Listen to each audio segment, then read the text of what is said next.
అందాల పోటీలకు అంతా సిద్ధం. హైదరాబాద్ నగరం ముస్తాబు. ప్రపంచ సుందరీమణులు రాక రాష్ట్ర ప్రభుత్వం విస్తృత ఏర్పాట్లు. ప్రత్యేక ఆకర్షణగా నందిని గుప్తా, అథెన్నా క్రాస్బీ అంట. అసలు ఇక్కడ ఒకవైపు నిన్న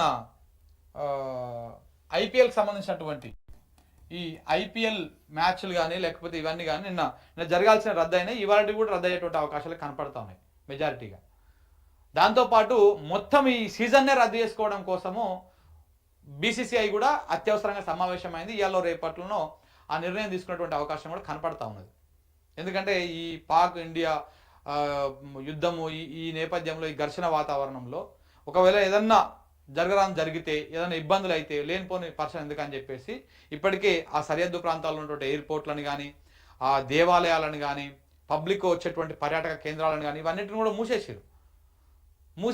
ఇప్పుడు ఈ నిన్న నైట్ ఐపీఎల్ మ్యాచ్ను కూడా రద్దు చేసుకున్నారు. ఐపీఎల్ మ్యాచ్నే కాదు మొత్తము అన్నిటిని రద్దు చేసుకుంటారా, లేకపోతే ఇటు సైడ్ ఏమన్నా బార్డర్ కాకుండా ఇటు దక్షిణ భారతదేశం వైపు ఇక్కడనే ఏర్పాట్లు చేస్తారా ఏందని తెలియదు. కానీ అక్కడ ఐపీఎల్ రద్దు అవుతా ఉన్నది. కానీ మన ఇక్కడ అందాల పోటీలకు మాత్రము మరి రేవంత్ రెడ్డి గారు సర్వం సిద్ధం చేసి పెట్టారు. అందాల పోటీలకు మరి ఎందుకో అంత ఇంట్రెస్ట్. అక్కడ ఐపీఎల్ రద్దు అయిపోయింది, అటు బార్డర్లో యుద్ధం జరుగుతూ ఉన్నది ఇండియా పాకిస్తాన్ మధ్య. మనం మాత్రం అందాలు తిలకించుకుంటా నోరులో పెట్టి కళ్ళలో పెట్టి చూసుకుంటా ఉండాలి. ఇది మన ఇంట్రెస్ట్ అన్నమాట.